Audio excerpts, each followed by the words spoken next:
Perfect. Thank you, Brian. And again, good morning or good afternoon to all of you that have tuned in to today's webinar. And of course, I always like to thank onOne Software for hosting today's webinar. And my name is Frank Salas, and again, welcome to today's webinar. Today's title webinar segment is what I titled Adding Color, Style, and Fashion to Your Wedding Images. And mainly reason I did that, of course, we're going to talk about using the onOne suite and showing you, as you can see, some of my images, how we've accelerated color, add contrast, again, add some different effects to these images. But, you know, I kind of use that as, again, instead of saying we're just going to enhance a bunch of images, but, you know, it's adding a style to it, because ultimately, you know, I have a wedding photography studio in Orange County, California. And as we meet with many couples, brides especially, you know, they want something different, they want something unique. And certainly by adding these effects, you know, you're kind of separating yourself, number one, from your competition. Now, certainly I always mention to other photographers that see my work, and, you know, some always, of course, like a more organic style, you know, what kind of looks like right out of the camera. And I do too. I enjoy all types of style of photography. But ultimately, when I can create something that gives an illusion of something that perhaps, you know, our eye can see and beyond, you know, even where the bride had no idea what she saw that day of, it's quite exhilarating. And not only is it separating you, but obviously your couples are now willing to pay you for these photos because it's not what the same images their friend took that was standing behind you at a wedding. These are images that basically someone was standing next to you, but the colors didn't look the same. The composition didn't look the same. The feel of it didn't look the same. So as a photography studio, especially in these times, we're always trying to find ways of certainly capturing and creating images. And there's no, you know, certainly these effects are not to replace, you know, the great exposures, great lighting, great composition. That's first and foremost. But when it comes to marketing and PR and separating yourself and making your images look one step beyond theirs, or again, their friends or family or people that are starting out thinking that they're, of course, would take your job, this is the reason we're so excited. So let's get into that. Again, these are just a few handful collection of images, some that, again, simple color enhancements. So I'll talk a little bit about that, and then we'll start with that, and as far as move on to the next stage of how we continue to make these images really a masterpiece on their own. So let's get to this. Let's close this out. I'm in Lightroom right now, and I've already processed some images for us, so we can basically pull some directly. So today, if you notice, I'm working in CS5. Certainly these same tools are available for CS3, CS4, and I love that the number one thing I love about our onOne software is a couple things. One, you can see it docks right into your Photoshop panel, so that's one of the number one things that attracted me, is I don't have to go outside of Photoshop, launch a third-party program, come back in, go back and forth. You know, those of us who are Photoshop junkies, we can appreciate that. We want to be right here. Also, you notice that you just don't have one set of plugins. You certainly have a whole suite, and I can tell you that I end up thinking I was going to use one of them, and next thing you know, I'm using all of them. So each image perhaps may not need all of them, but today we're going to touch a little bit on the PhotoTune, how we can use that for some of the images, for darkening, lightening, adding a little color to it. We're going to use the PhotoTools for adding some type of effects. Those of us who are familiar with actions, these are pretty much a similar effect. We'll talk about that. And of course, we'll also work a little bit with the PhotoFrame. And so I'll try to bring up at least 2-3 different images today and take us from one extreme, something simple, to something a little bit more elaborate. So let's open up an image here and get started with this. And one of the benefits of, again, having the plugins right in here is that, again, I don't have to leave back and forth. I can strictly be right in the software myself. So first of all, let's open up an image. I'm just going to give you a little quick one just to show you that certainly when we do any of these images, my goal is never certainly to turn these into every single image I do, especially in a wedding album. I don't want to spend hours on each one. I think the starter for most of us is that we want to be able to just take an image. Obviously, it's already been processed. We shoot in a raw format. You know, we do pretty much most of our density inside Lightroom.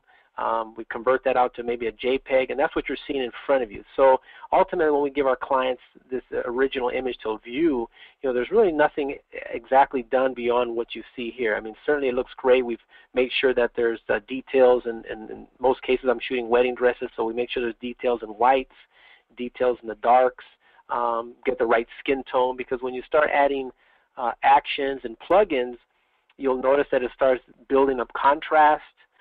The darks start getting darker on us, so I always want to make sure that I start out with a good clean image. So this one, just for sake of showing you the basic of it, if I do want to add simple colors, we start out with that.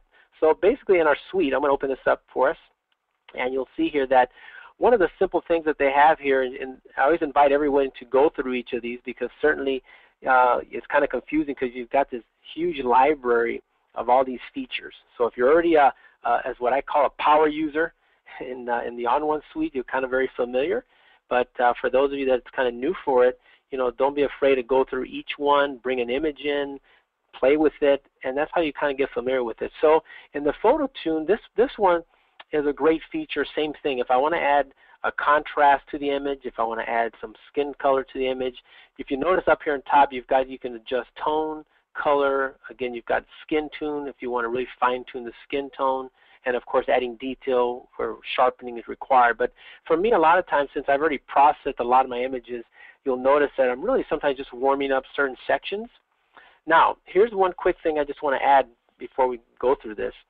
Everything that I do is pretty much a select editing.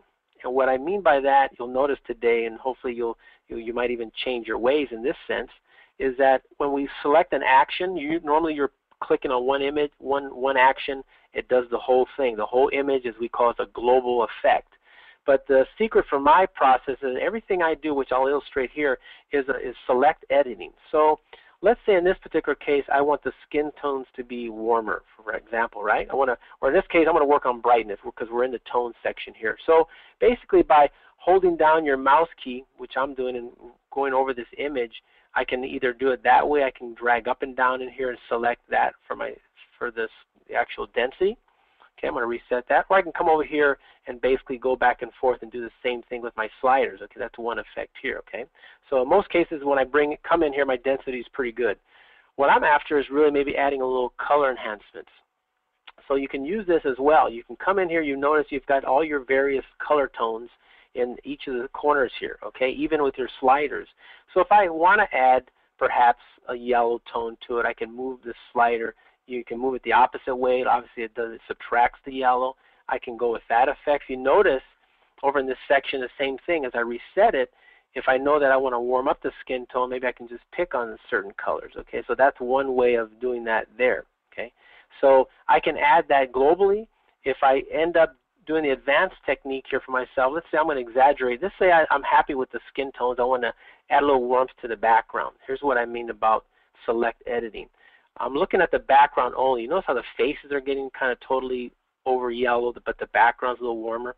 What I can do is I can hit apply and just bring this back in Photoshop. We talked about earlier that that's one of the benefits because we are in Photoshop. Hold on one second. Let me go back. Let's go back one more time because I have to make a duplicate layer. I'm going to hit Control or Command J. Okay, let's go back one more time, guys. And the reason I do that, because once you do, if you don't make a duplicate layer and you want to add a mask, you can't do that on the background layer on the original. You do have to make an adjustment layer. So let me do it one more time. And I'm going to just exaggerate that background. So if I want to play with just certain tones, you notice you have the different colors here, then I can do that. I can enhance that. I can add and enhance the colors there. Now what I'll do is if you hold down the Alt or Option key here, now I can, with a brush, you just hit B for brush. Make sure here if you tap the 0 once on your keyboard, and obviously you can paint in those enhancements. Okay, so that's one way of accelerating. People ask me, how do I get some areas in the photos more vibrant? This is just one technique. I think all of us will agree, right? There's many ways of adding colors. There's many ways of adding darkness, lightness images. So this is one way I can do this inside my suite. Okay, so this is just I'm starting with just a very basic thing for now. Now in the next section, let's say for example, I'm just going to flatten this to get this out of the way for myself. Obviously, you certainly can keep them in layers, but I'm going to move into another one. What I'm going to do here is I'm going to make another layer, and same thing. If I want to add some darkening to this, like some vignetting, because on a typical photo for a client, I'm just going to do the basic thing. I may enhance colors and enhance skin tone. So let's go into the PhotoTools. This is a section that most of you would be familiar with in the sense of the actions. Once again, you're going to have this whole library of all these actions. I think pretty much every day I'm clicking on one of these to see the effect. But the beauty here, and now remember you're in this section, you've got all these actions set up here for you. If you notice, you've got a little window on the right hand side. So you can actually just click without actually activating it and applying it, and you can take a look at each of them. So they've got this great window for me to preview that, as well as the before and after. Now I know you can do a before, after, you can split the screen if you want to, but I like this for myself so I can kind of see what I'm doing. Now what I also do is here where it says favorites, it'll just pull up my favorites. So what you do is you right click on any of the ones. You notice they've got a flag. I right clicked on the ones that I use daily. And so this is a big bonus so that I don't have to search through every single one, right? This one, because I want to add like a little vignetting in this section. Now for those of us who also love to use the Wacom tablets, this is where the big bonus comes in. And if you don't have a Wacom tablet, certainly you can still do the same effect. But you notice I just hit this dark and nothing's happened yet, in the sense is because number one, it's going to either darken the whole thing. In this case, this is set up, as you notice here next to the description, it's set up as a brush, so it's not going to be applied globally yet. It's going to allow me to paint this in. So as long as I have this activated on paint in, as you can see, if I'm letting the brush control work on Wacom, that's some little advanced options for you. But as I paint in here, I can again just do any darkening that I need to, and just to kind of bring the attention to the subject. Okay. So I'm just doing this quickly, so bear with me there just to kind of give you a little example how, again, I can kind of do most of my everyday editing inside this software. And you notice they have what's called stacks, which is kind of almost like a layer section, where I can actually, same thing, I can adjust this as I go. But for me, the reason this is important for me, as I mentioned earlier, is that I like to do select editing. I never like to just go in and do just a global, because I want to control. I'm looking at every image at a time, and I'll show you an example in a couple minutes too. You'll see how I do that. So let's just leave this one at this, because this is just a simple edit that we start with, okay? Because many people ask me, do you really go crazy with adding all these special effects on all your images? And I really don't do them to everyone, but this just allows me to, again, you saw in the color tune, I can add a little skin tone if I want to. I can add color and background. I can go back into skin tone. I can add blue in here for the jeans. So you can selectively start from that, okay? That's usually your everyday edit work. Certainly another one that I use in here, when you get into auto skin, if you want to actually soften the skin a little bit, same thing. You'll see that in a couple minutes how I can soften the skin. So I've got everything here, okay? So I'm going to exit out of here because I want to get into the good stuff. Hey, Frank. Yeah, Would you mind just, if you can slow down the pace just a tiny bit when you're changing from one tool to another? Oh, no problem. Thank you. Yeah, absolutely. Yeah, you can see that I go through them because since I'm working on it every day, you get the habit of saying, okay, I know what it's like the going in the candy store. I've got all these features, so it's exciting to do that. All right, let's get into another photo, which now will show you how I stack some of these whole process, and I'll go a little bit slower, and a lot of these things will be repetitive in a few minutes too, by the way. So certainly I won't leave you hanging here. You'll get to see some of the same tips again. Okay. So let me bring another image in, and but I wanted just to simply bring that image to show you, because I always get those emails from people saying, well, do you do that to every image? No, I can simply just, again, I can darken a little bit, which is vignetting. I can lighten. I can soften little areas and just add that touch, so you don't have to make every image go to one extreme to the other. So let's bring an example here. I'm going to show you two different examples. One that'll show you, let's work on the face, the skin, and color. Then the second one, we'll start adding some texture. So the first one I'm going to bring in, and again, I'll go a little slow for all of us, is a face shot, so you can see how we kind of enhance these images, okay? So I'm going to bring in the images you see in front of me. Again, what I mentioned earlier, I always want to make a duplicate here, so it's going to be a Control or Command J, just so that if I make a mask, the onOne software obviously makes a adjustment layer for me, but this certainly gives me another layer just in case I need to go back.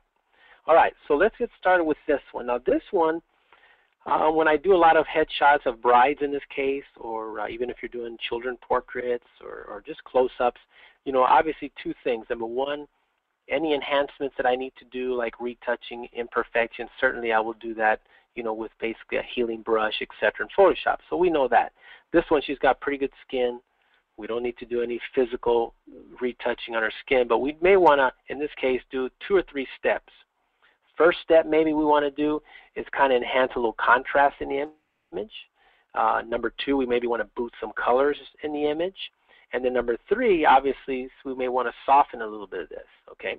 So I'm going to back up for 2 seconds because I'm going to show you a little thing that I show a lot of people during my seminars. Let me go back 1 second. And I want to show you a couple quick things so you can just see why and how we do all these things. This is a very important lesson here. Now, quick thing, we're going to work on the image behind, but I just want to show you. In the traditional days, so we kind of get this vision and this information why and how we do this is that first thing before the digital days, before we could do it on the computer, this is the image out of the camera.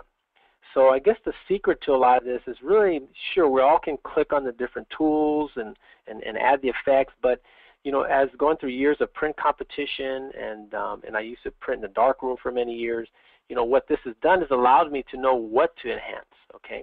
So what we would traditionally do is when we would send our images to the lab or make notes before digital, this is what an image would look like here. So, you know, I would put these hash marks here, lines saying that I want to darken in this area. These are areas I want to hold detail in the area. I'd even go as far as under the eyes, and I would tell the retouchers, soften under the eyes, enhance colors in the eyes, again, any retouching. So this is how I get my inspiration as I look at the images and decide, you know, where the work I want to do. Do I want to accelerate colors in certain areas? So, of course, this is all by taste. You know, everybody has a little different taste on that. But here's what you end up with, is you end up with an image and that I'm already seeing in advance of basically where you're going with this software. So here's the number one thing you're trying to do, is that the reason you're darkening and lightening, because ultimately, whether it's a fine art piece or in this case a bridal photograph, you want your attention to go right to the subject. And for me, the subject is always the face and the person. So anytime you're darkening from here, you want the value, in this case, like for a face of a bride, you know, if the dress down here is so bright, you know, certainly your eye goes to here. So the reasoning behind all my editing ultimately is because I'm getting the viewer to look right at my subject. Okay, so that's just a little quick tip of why I'm editing and where we end up accelerating colors, but everything is done selectively. Okay, so let's go to that image behind you. I just want to show you that because that's a lesson I had used in one of my seminars.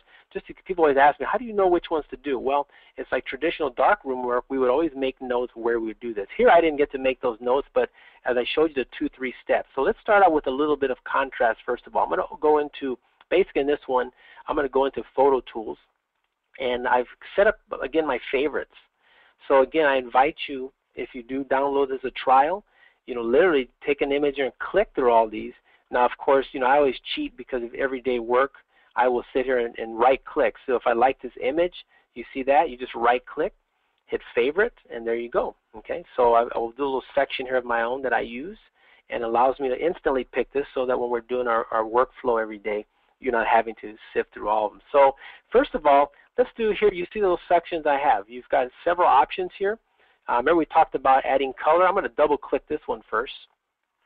And you notice here you've got an overall saturation.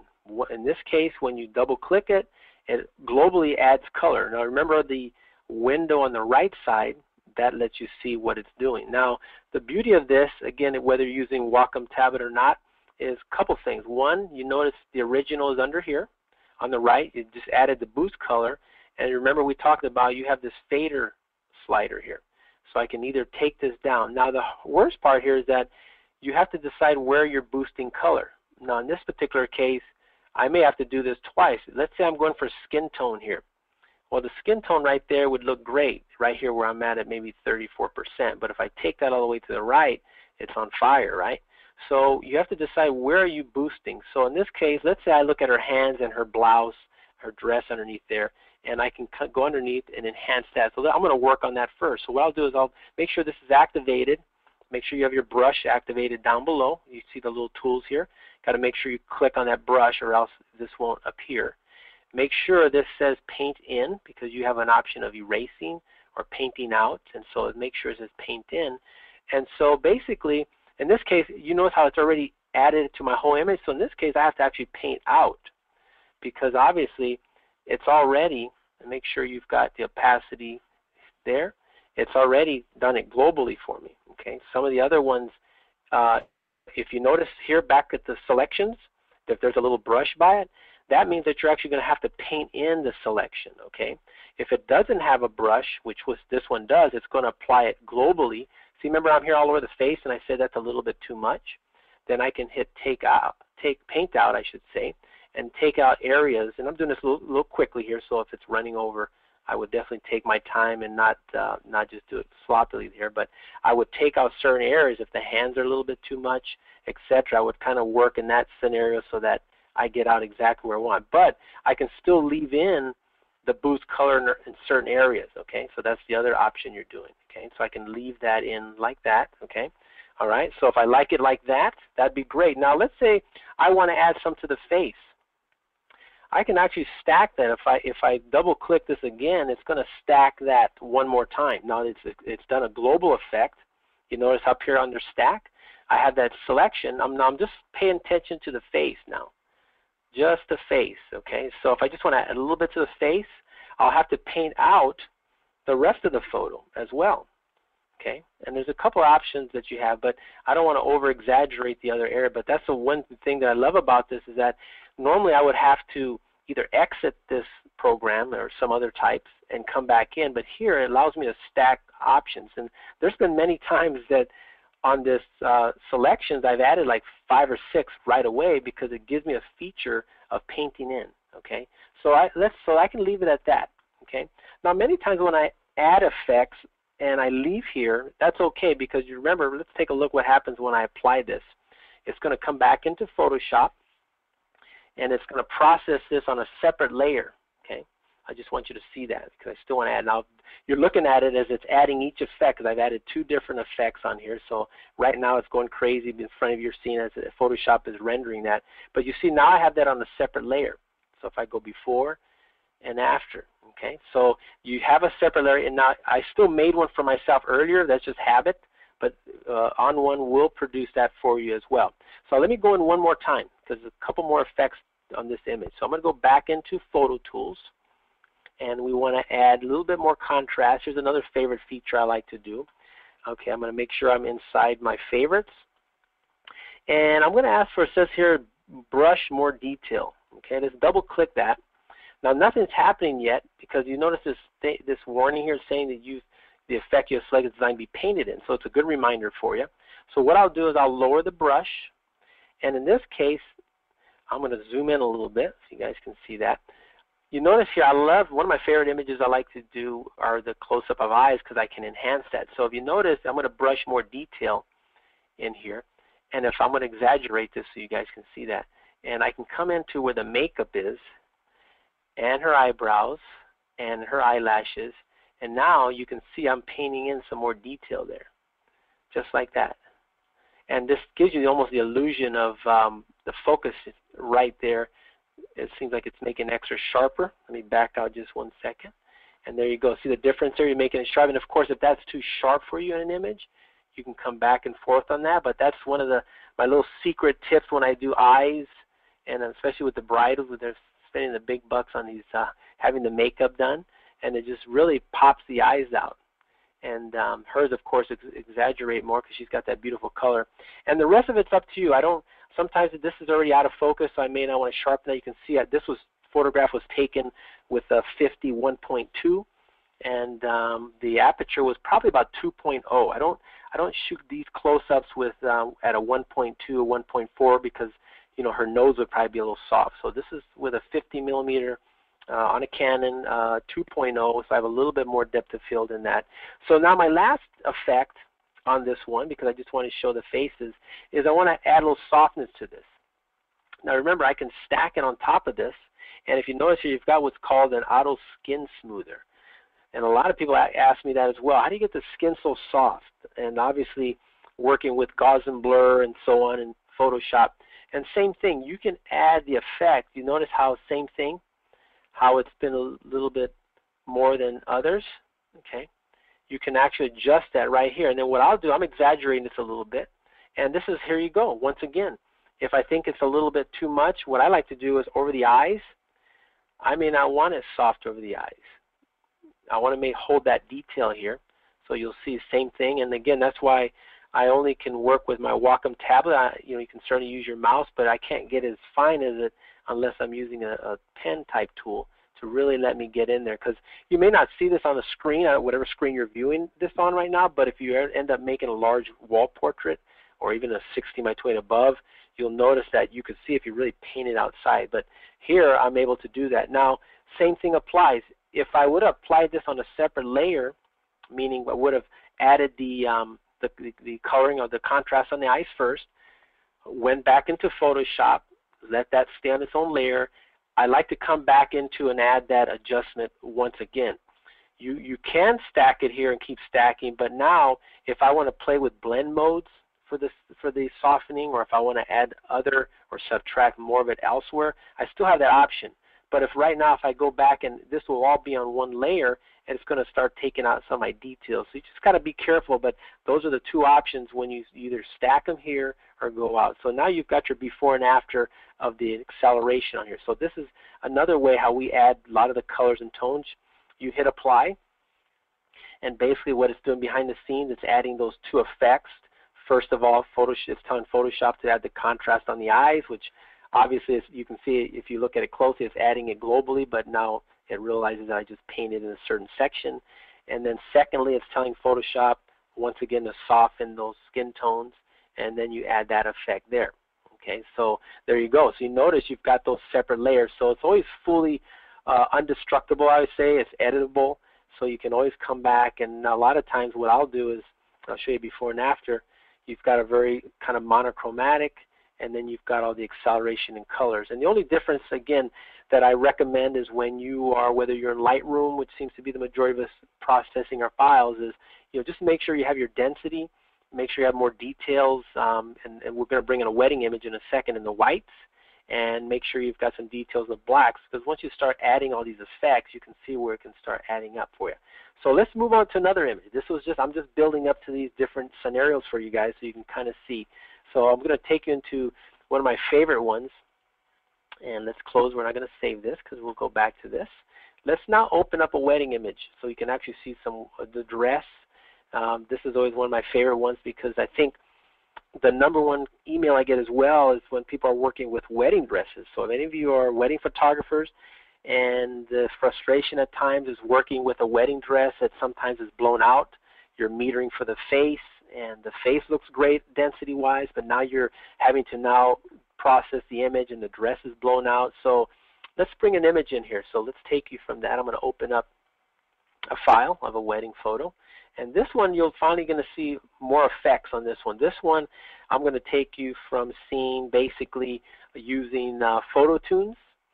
I'm going to add some effects in PhotoTools, and then I'm going to add some more creative effects in PhotoFrame. So now we're going to encompass all these three images, or I should say effects and softwares. All right, so here's where we talked about. Now, in all fairness, as I mentioned, this is a JPEG file which I already processed through Lightroom. Once again, so I don't forget, I'm going to hit Control or Command J to make my copy. But hey, in all fairness, I've already kind of worked a little bit on the detail in Lightroom. So what that means is that there's really no substitute, as I mentioned from the beginning, to having a great exposure. And because obviously you're now having to recover, is the word, as you go through adding all your effects. So I don't want to have to do that. I want to have some kind of detail in my whites, which once again, with proper metering in your camera, and I want to have some kind of depth in the blacks, because anytime you, again, add these effects, you're adding either adding darkness to it, or you're going to start blowing out the whites. So here we go. Let's take you to this one. This is one of the fun ones I recently did. Here's an example of, in fact, this one was great because on the left of them was a really green garden area, and that's when I was photographing the couple over in front of the garden on the left. And I remember the people behind me says, when I moved them next to in front of this blank wall, everybody was saying to me, "Oh my God," it says, "boy, it's beautiful to your left, but in a few minutes you'll see what I was envisioning." So I love to have blank areas, blank walls. Even when there's no sunset, you can see that I can able to add some really cool stuff with these tools. All right, so let's get started. Now in PhotoTools, let's open this one up. I'm going to double click here and see if I can go slowly here to kind of think and help you see what I'm thinking regarding the inspiration behind these images. So the first thing yeah, go ahead. Earlier, just a few minutes ago, you mentioned something about in Lightroom making sure you have your density, and I think a few people are wondering what you meant by that. Well, a lot of times, and you know, obviously that's when I do a full day program. That's one of the first things I start about is preparing your file. And again, whether you're using Aperture or Lightroom, what I mean by that is that two things. Number one, half the time it seems like if you're exposing for the day and you're exposing on the face right here, right? Sometimes the dress is a little bit too hot.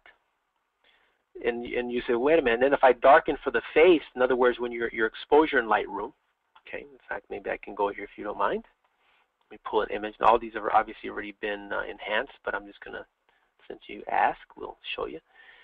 These have already been enhanced, but a lot of times when I'm exposing here for the face, you can see sometimes if I want to, the dress starts going out. So you have either options of whether it's the recovery tool is one option in Lightroom that I'm trying to hold some detail here.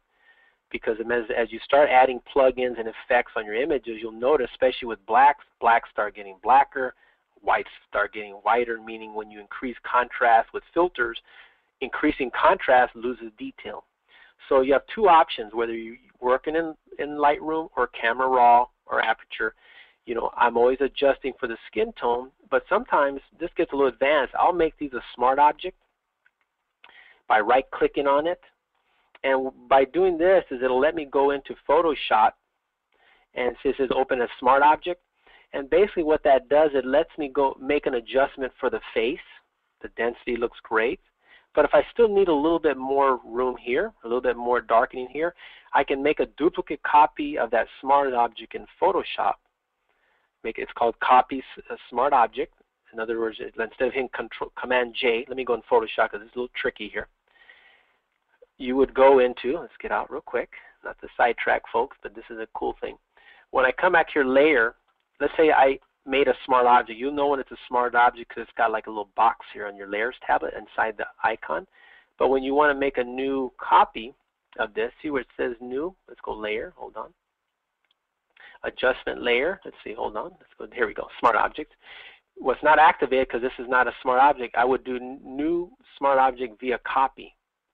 Okay, so then I would double click that. It would bring me back into Camera Raw. It doesn't go back into Lightroom. And then I can lower the exposure of the dress and then come back and mask this out and darken this area.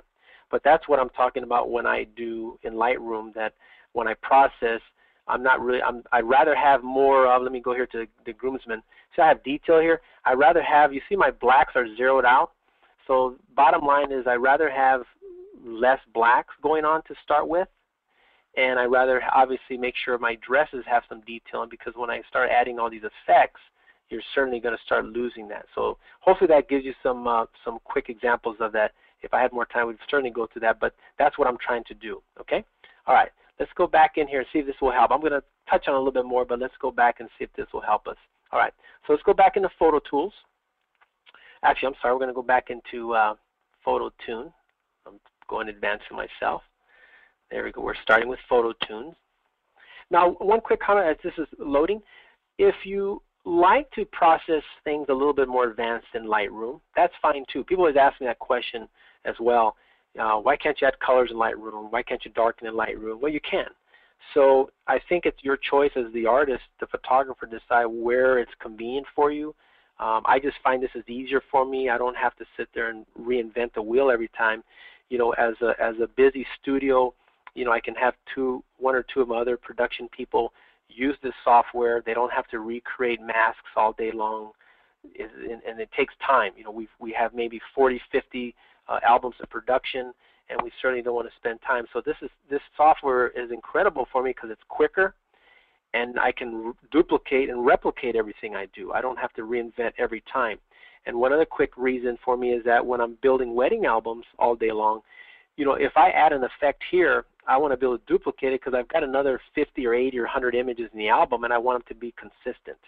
So it's quicker, consistent, and we don't have to sit there in Photoshop all day trying to recreate this. So as a busy studio, this is why this is important for us to learn it. And not that we couldn't do it in Photoshop. Absolutely we could. And this is just way quicker. And as you guys know, if you're paying employees and time, you don't want them sitting there spending hours on it, okay? So, all right. So here we go. Let's get through this one. You notice here I'm inside the PhotoTune. And this one I'm really just going to work on a couple quick things. This one is going to let me work on the tone. Now I already did a pretty good job here on the left, as you can see. This is obviously the same image right now. And I've got some density, but if I want to exaggerate, now I'm going to get into being a little bit more creative. So you have two options. If you hold your mouse over this image and drag up and down, and then by the way, I'm just looking at the dress right now, by the way, okay? Take a look at the detail in that. Now you have two ways of doing it. You can hold your mouse over and drag up and down on that. Or remember, we've got the sliders here. So you can come in here and you can work both your brightness and your contrast. But remember what I talked about earlier about selective. I'm just staring at the dress. Right now you see a lot of wedding images that have this really awesome detail and contrast. So you can come through here and work that and see where you like that. And that's why I'll go through and I'm just staring. I'm looking at what happened to the faces. Okay, doesn't look too good, does it? But the beauty, and this is why it's in Photoshop, is if I hit apply, because remember I'm only looking for the dress right now. I'm not looking for their faces. I've got a mask. I'll hold down the Option key or Alt key, and with my brush, I'm going to paint in that effect. Okay, so you're going to see in this process of this image, I'm painting everything in here. There's no one image or one item that I'm doing global on. Everything's been painted in. So I just love to exaggerate the dress just to give me some really hard detail. And guess what? If I ever, the days of soft focus used to be real popular. We would probably years ago just add a soft focus only because that was like the style. But if you ever add at the end of this a softness because it's really harsh, in other words, once I really add texture to this image, adding soft to it, it looks even better because now you've got this really nice sharp look underneath of contrast. I'm even going to hit his shirt. And by adding soft later on, it adds even more of effect, more of a 3D look because you're adding softness on top of a sharp image or contrast dress. So that's stage number one. Let's say I'm happy with that. I'm just looking for density. I love that in the PhotoTune because it has a way of pulling down contrast and giving me more detail. So if I turn that off, take a look at it now. Now I've exaggerated because that's my taste. I just like a little more exaggeration. She had this really gorgeous dress. Now the same thing can apply in the tuxedo, by the way. Okay, I can do the same thing. I'm going to flatten it just to get this out of the way for myself, just so that I can. Sometimes I'm on the wrong layer. Now I can do the opposite. Here's one more little thing I've done lately. Okay, and it seems like every week as I keep playing with this, I come up with different ways. Now let's say I want more detail in the tuxedo. I can do the same thing here. Okay, I can go up and down. Because lately, if you've ever seen some images where there's a lot of detail in the blacks, you're like, wow, how'd they get the detail in that black? Well, certainly I would have already done that probably in Lightroom. But sometimes you think about this on the fly. You're not thinking about the whole thing inside Lightroom at the time. Because that's another quick tip. When I'm in Lightroom, I'm not thinking about, there's 3,000 wedding images, I'm not thinking about every little detail of each one. So sometimes I may not go back into Lightroom anymore. I may be already here. The client ordered this JPEG and I'm ready to go. So now you can see I did the same effect. I'm just looking at his tuxedo. I'm not looking at anything else, just his tuxedo. Okay. And again, same with contrast. If I want to build up contrast or soften the contrast, because remember later on with the effects, it's going to build up. So same thing. I'm going to apply this only on his tuxedo. And everybody always thinks, I think the question I get all the time too is they'll say, Frank, so which one filter did you use? So many times I'm like, well, which 5 of the 6 or 8 or 10 of them did you want me to tell you about? I'm just kind of sloppy here just quickly. So now don't panic yet. Obviously I'm flattening this out just to exaggerate, but you'll see when I start building the other areas on here, you're going to notice how this is going to get a little darker. Okay, so same thing, just for the sake of this, I'm just flattening, or actually, sorry, I'm just going to flatten this just to get it out of the way. 1 second there. And then I'm going to take you into a next step here. Okay, so that's what I did in that one. Now let's go into PhotoTools. Here's the one that before I was using PhotoTune, I would go directly to the actions. But a lot of times when I did that, I noticed that I wish I had something darker. You know, I had something lighter. So it allows me to do that either in Lightroom. In this case, I have the freedom of doing, if not beyond, inside PhotoTune. So now I'm inside here. Remember what I said earlier? I've selected my favorites. And same thing's going to apply here. Now I want to add a little more detail to the foreground and a little detail to the background. So if I use a couple things, you can brush more detail is one of my favorites. So you notice there's a brush by that. So that allows you to paint it in. Okay, I left a little warning sign so that'll remind me that I need to use my brush. And now, remember we talked about like vignetting? You're going to basically look for, and if here in this area, let me boost this up a little bit because let's exaggerate this here. Okay, it's going to sharpen a little bit now. Now, if this is too much sharpening for you, you notice that right now you'll see a lot of images with the sharpening effect. And obviously, I don't like to sharpen, by the way. This other quick thing, I'm doing this sloppily here. I'm not going through their faces. This is just sharpening. If it's too much sharpening, obviously you've got that advanced here. But a little quick thing, anytime these effects, you'll notice that I rarely are going to ever touch that face anymore because we're selling to people. I know sometimes with some really high fashion models or rock and roll posters or things, you'll see that their face is really grunged up. But for a model or for couples, I don't think they want to get too sharp. So I keep the skin tone soft and not so grungy, okay? So if you want to add detail, now remember if I want to stack this, if I want to darken the area, I'm going to double click the dark because remember it's going to allow me to keep stacking the effects. And I think I mentioned earlier, if you want to still make changes to each of these effects, you can come in, make sure we hit paint in 100%. You want to make sure that when you do this, you're basically, again, everything you stack here is obviously going to come back out on one layer. So you just know that you'll never get to edit individually. But obviously in here you can. But so that's why I just warn is people keep stacking away. So many times you'll see me only going back and out almost every time just because I may want to stay on a separate layer. And again, I am flattening on the other end just for the sake of not having to come back on a wrong layer for you guys as I'm trying to do it quickly. But now if I want to multiply this, same thing, I'm at 100%. If I double click that once again, a lot of times I may do the same effect again and it just keeps building. See that? Look at the tiles and I've got detail in the tile. Okay. Now, one more thing I think I did on my other demonstration. Let me hit apply here. On their demonstration is, like I said, I did some darkening and lightening, and there was one more step when I went and added a little bit of contrast. I did that on the wall too. So let's pull that in because there's one more step on that I want to make sure I do. And it's telling Photoshop to, hey, add the darkening again, add the sharpening again. So it's just building on that layers. Okay, so there you go. So if I go before and after, that's before and then that's after. So let's add one more copy. I'm going to do one more thing. I want to darken the background, which I remember doing in the PhotoTools. Okay, hold on one second. And again, I think that's the thing that I get all the time. Everybody's always asking me, what is that one single one you click on and it works? And let me just say something too. Certainly, I don't do this to everybody's images every day. I always get that question, Frank, do you do this to all your images? No. I mean, there's always 2 or 3 great winning pictures in an album that I want to separate yourself. But let me just say that this has been a great, by learning this, by opening up your mind and going beyond what the first picture I did, it just, my clients now see that and say, oh my God, how did you do that? So, you and I, we know how to do that, but I show that to my clients, and more so than often, they're so excited about it. They're like, well, how did you do that? Now, guess what? They know if they want that a special effect, they have to order it from me. They're not going to have that original image because that's something that only you can create.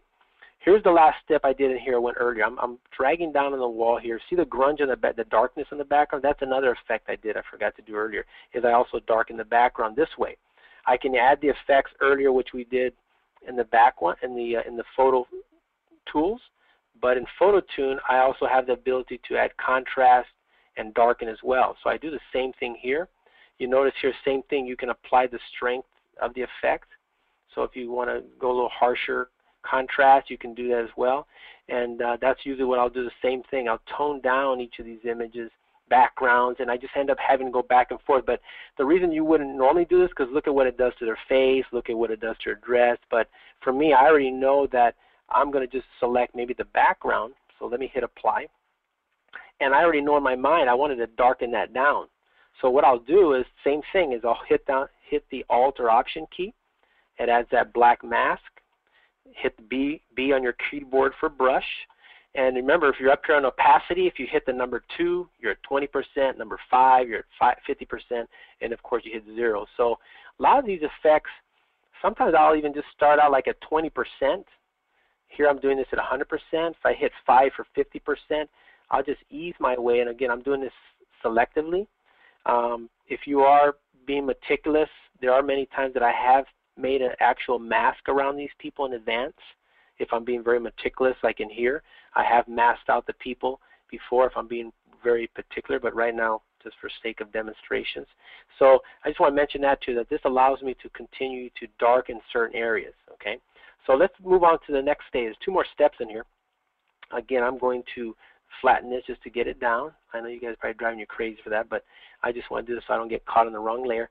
All right, so now let's go back into PhotoTools one more time, because now I want to add one more effect. So you can see now, remember we talked about earlier, you've got this whole library of different of techniques and colors. So one more thing is that they have is if you go through, and actually if you look through categories, you'll notice you've got like your basic brush tools. Here's your color treatments. You'll notice you have your portrait enhancements. So same thing, you definitely have to go through each one to decide which ones you like. And that's what I've done under the search one, is I've made my favorites so I know which ones I like. So in this case, I want to add like a little warm tone to the overall image. This is called the Tijuana one. This has kind of got a really warm tone to there. And basically, you've got a global effect. Remember I said some things I'll do globally, some things I won't, but if it's a little bit too harsh, you have 2 ways. Obviously, I can tone that down here. Okay, I can paint out. Same thing here. You notice I've got the paint out. You just have to come down, activate your brush. Okay, now if I want a little warmth in their face, you've got your adjustment right here. So if I can come down and I'm subtracting at that rate, you notice right here it says paint out, I'm coming down to maybe 40%. Okay, and obviously depending on, again, with your brush, you don't want your hands to get built up too much colors. Eventually this all catches up to you as you start building. So you got to watch the skin colors.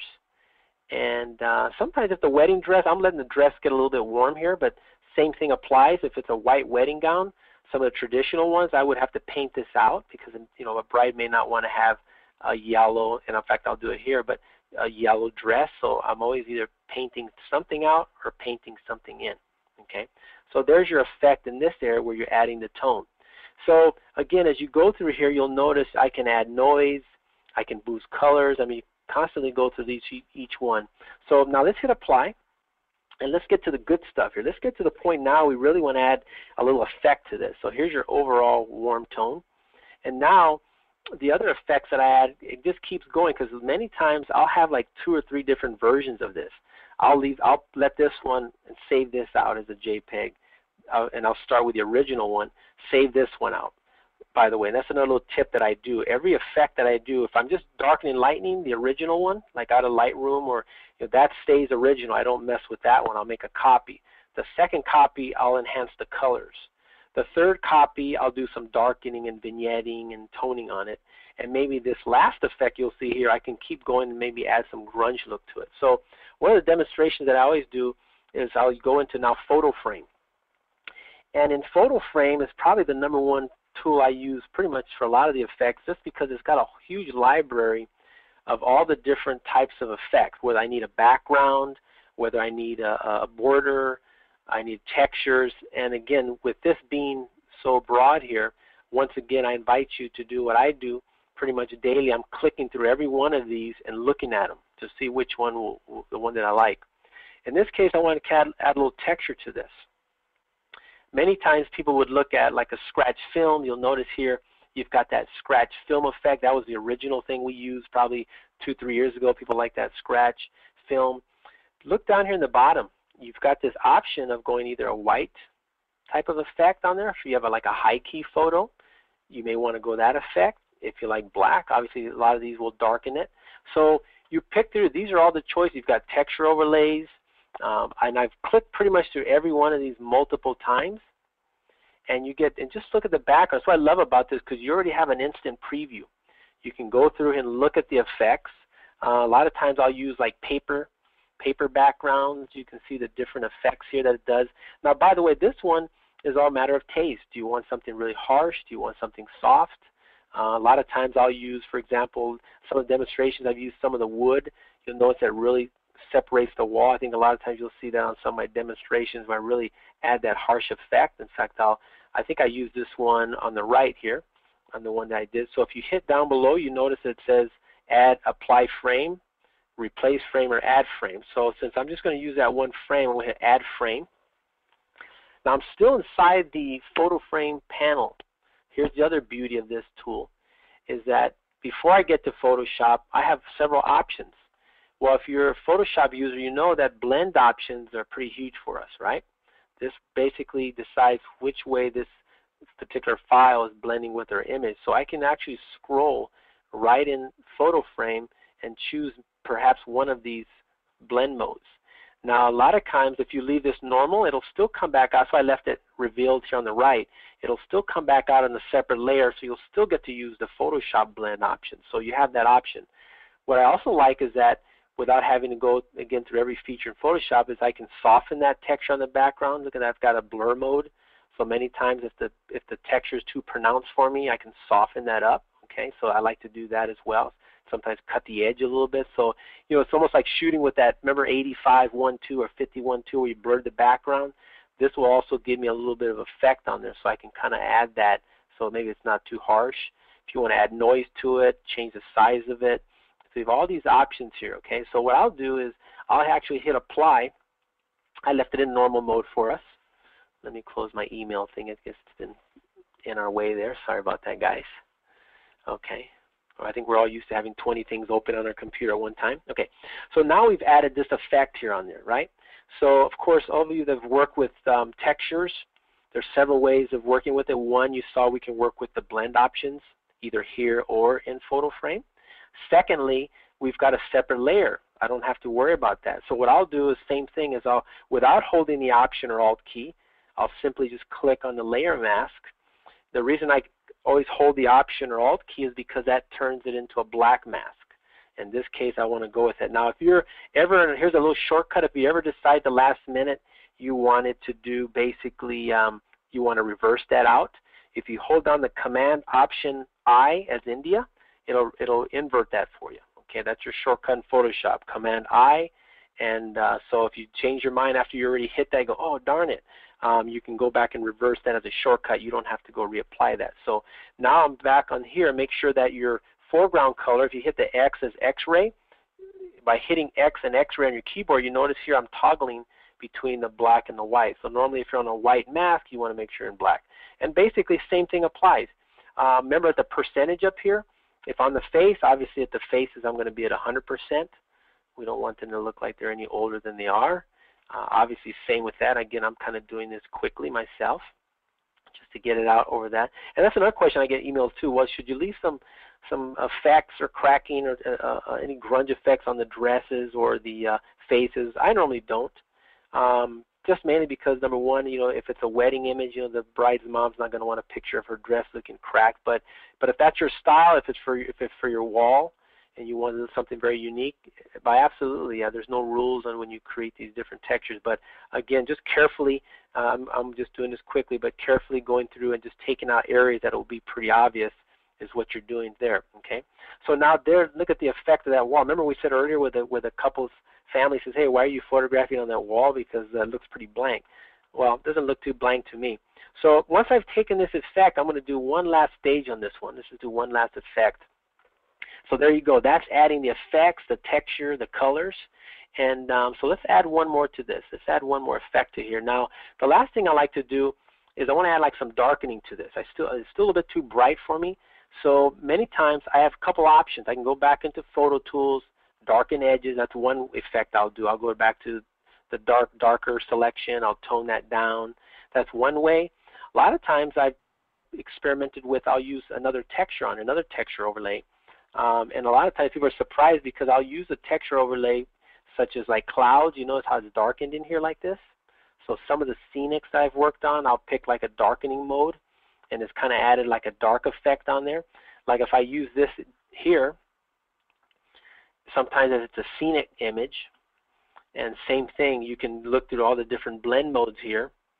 Overlay, see what it's done there now? It's added just a little depth to the wall now. Soft light, hard light, I can come through here and work through each one of these. So I'm going to leave this normal because I'm going to decide once I get into Photoshop so that it's a little bit faster here for me, and I can decide what part of that, because I want to erase some of that as well. So once it comes into here, there's the effect. And at first you're looking and going, what the heck, what happened there? But remember with the different results here, I can basically hold down your shift key and the plus and minus, and you can scroll through each of these effects here. You can come through each one. See that change with whether you want it darker. Up here is usually your darker mode. Down here is your lighter mode when you get to that one. A lot of times people like that soft light. You see how it just kind of adds a real softening, vignetting to that. And by the way, you can still, someone asked me that the other day too, if I opened up and I still want to add a little more, I like the effects in it, but if I open up, let's say like levels, you can still play with toning down some of these effects. It goes the opposite. You can still darken some of these effects, lighten these effects. If I open up my curves, I can do the same thing. I can add contrast to these effects. Take the color out. If there's color in these images, you just go under, a lot of times I'm using overlay masks or overlay objects, and that's the only time I'll pretty much come down and hit desaturate on that texture. And that would be if sometimes I took a picture of the wall or somewhere and it's got a color I don't like, I just want the effect, and I'll desaturate those tones. But many times I'll just use that and it adds a really nice darkening effect to it. So I'm still not done yet. I still want to add one more. Let's go back into PhotoTools. Add one more last thing here. Because remember, I want to darken a little bit deeper and bring the attention right to the effect, right to their faces. So same thing, under my favorites, same thing. I'll see it says brush darker. I'm gonna double click that, hit OK. Make sure it says paint in, and then my last effect, same thing, so that I can kind of get the attention going to the subject. You're always going to see a lot of darkening.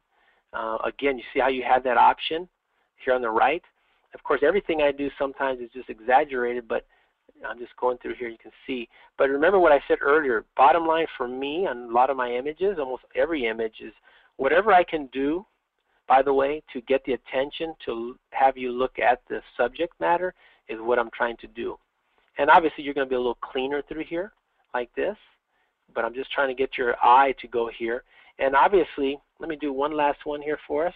There's another section in here that allows us to go into the brushes. One last one here, because everyone's the last one for me, right? Okay, let's go into search. Here we go. Brush lighter. I'm going to double click that. And here's the opposite effect. Remember I just darkened? I actually do the opposite too. Sometimes if it got a little bit away from me where I darken areas, I can come through. Not only will I hit the face, by the way, here's one more tip. I'm going for the face. I'm not going to hit down here because I don't want the attention here. I want it to hear. Sometimes at a 50%, see what I just clicked once, twice? I exaggerate. You see now that it's made it almost look like a natural vignette now because I've lightened this area after I darken sometimes. So once I hit apply, let's hit the apply button. Let's the onOne tell the software that it's all the effects that I've added. And again, I invite you to play around with all of these. Every time I go in here, I always find something new that it's never the same. And if I hold down the key here, you can see kind of where we started and kind of where we ended up with these effects. And let me just pull up two more quick ones here, Brian, just so you can look at the before and afters to see. I did one last night. I want you guys to see this one here because I have nothing else to do at nighttime. So here's one I did last night. And basically this one was done, and again, I'll just show you a couple. I got the before and after made already, but this one was a beach picture engagement session I did 2-3 weeks ago. I wanted to add a little bit of extra space, some type of effect to here. So, onOne just came out with a brand new software, basically Perfect Layers, that you go to the website, read a little bit about that, and it's allowing me to merge images together. And with Perfect Layers, what I've done, I took 2 images. I took 2-3 images. Let me bring the other image in, and this is what I ended up with. So you can see. I think on the next webinar I do, I'll have time to bring this one in, but I just did this last night.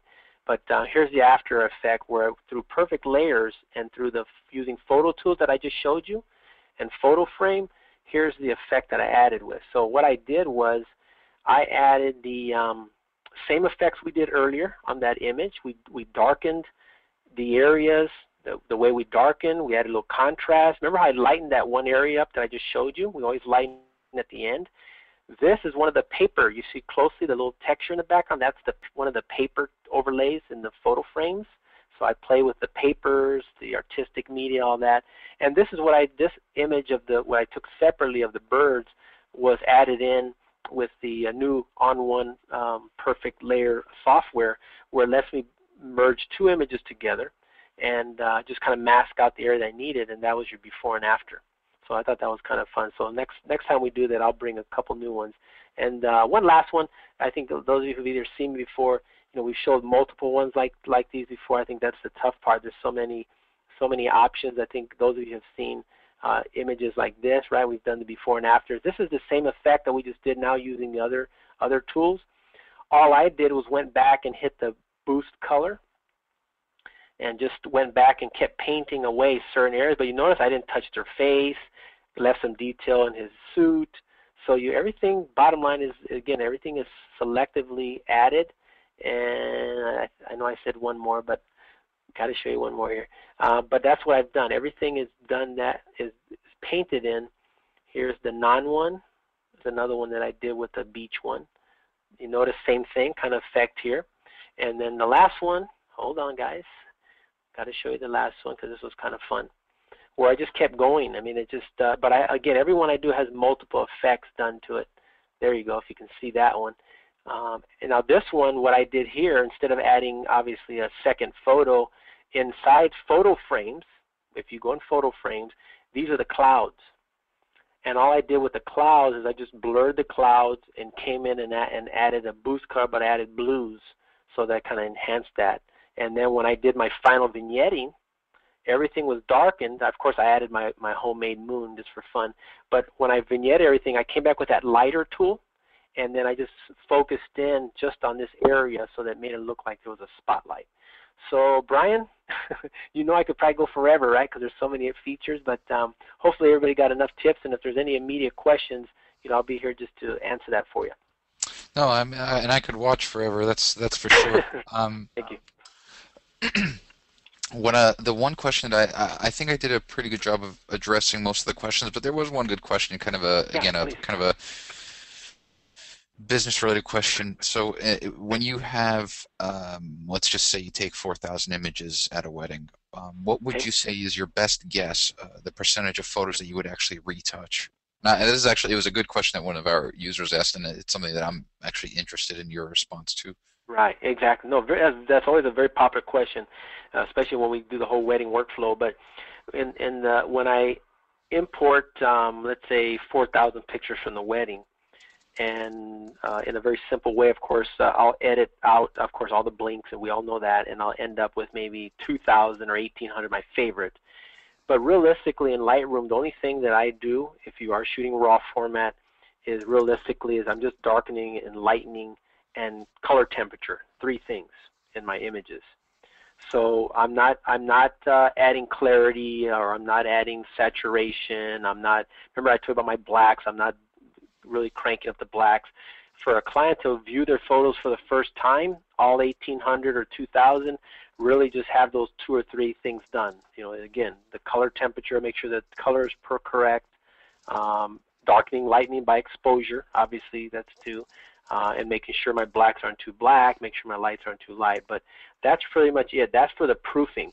And I say that during my seminars because if your client thinks, if you're a type of studio that gives a disc away and they think they can get them printed on their own, and you sit here in Lightroom, even though you guys are probably power users in Lightroom and you can darken and do a lot of things I showed you today there, then you're kind of giving away your work. So that's and I guess I can call it a problem, but that's the problem I'm seeing right now is people are really tricking out their images and making it look so great in Lightroom, but the problem is that now when the client sees it and wants a disc, they're just going to take it somewhere else and they're not going to order from you. So I keep them neutral, is that what I call it, my term. I keep my images neutral based on what I described, and when they want the enhancements, I only do that if they're ordering an enlargement of any type, and I only do that if they're purchasing it for their wedding album. That's the only times that I go to the next level of the examples that you saw today. Cool. And the proofs, do you show those like at your studio, or do you make an online gallery, like a protected gallery? Well, for a wedding client, we produce two things. We give our clients two options here. Either A, we will go through 1,800 and we'll pick out 100, 150 of our favorites, and we'll pre-design the layout before when they come see us for the first time, they'll see an album layout of, again, 80, 100, 150 pictures, depending on the size of the wedding. We'll make an album layout. That's what we prefer to do.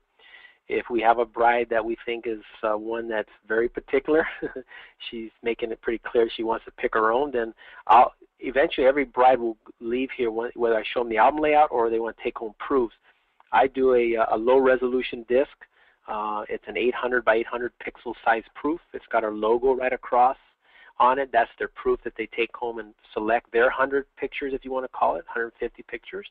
And that's the way we do the proofing. But as far as online gallery, I don't release an online gallery right away. Usually within 6-8 weeks after we've made the finishing and selection for the album, then we'll release them online for friends and family to view them. But once again, there's little to any enhancements done, or almost zero enhancements done to those images.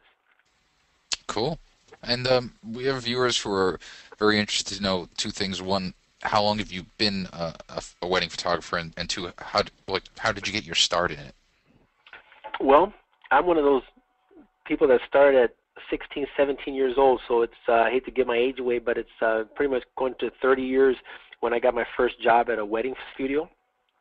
I worked for 4 different studios, so if you're starting out, I mean, I know nowadays the learning curve is a little bit easier because you can look at webinars like we are today. As funny as this sounds to some of you, I mean, when I started wedding photography, there was no such thing as internet. In fact, when I was in school, there was no such thing as a computer other than what was in the office at the school. So certainly you have an advantage of webinars like onOne hosts. I mean, that's great for getting education. But if you're a wedding photographer and you want to get into the business, it's always great to find a studio in the area that you can kind of help out and apprentice with. That's always a great way to do that. Because that's one way you start, and just bottom line is learn the photography first. Learn photography pretty much 101. Your exposure, your lighting, your posing, your composition. Learn all that, because what I'm showing you today is only as good as your photography. So as a print judge, I get to judge many prints across the U.S. at different conferences, and I can see a gorgeous filter that they use, but if the composition wasn't proper or the expression on the face wasn't great, it doesn't matter what type of filter you put on it. You really have a great filter in a really maybe poor photo. So the photography to me has always come first. I want to make sure my image looks great. So as much as I get credit, the software companies give me credit for using their software so greatly, I'm hoping in my mind that my image looks great to begin with, That's such a great point to make that I fully subscribe to, as well as the onOne software and all plugins and Photoshop and Lightroom are great, but it's not a band-aid or a substitute for not having a compelling composition. Yeah, absolutely. So that's a really lucid point. Other than that, Frank, I think we're good with questions. What I wanted to quickly address something. So Frank had been mentioning that he was using perfect layers, and we provided Frank with an advanced copy. All of our masters, our onOne masters, have advanced copies of perfect layers. So it will be released as a public preview release to all of you very, very soon, like very, very, very soon. And then the final version will be out a little bit after that. The public preview release will be free for you to download. You can use it, enjoy it, and then within the app there will be a feedback button that will if you're missing a feature or something crashes, we want to hear that, because we want to make sure that our version 1 gold master release that we release is the best thing it can be. I can't tell you how excited we are with perfect layers. It's worth the hype. It's worth the wait. Trust me on this one.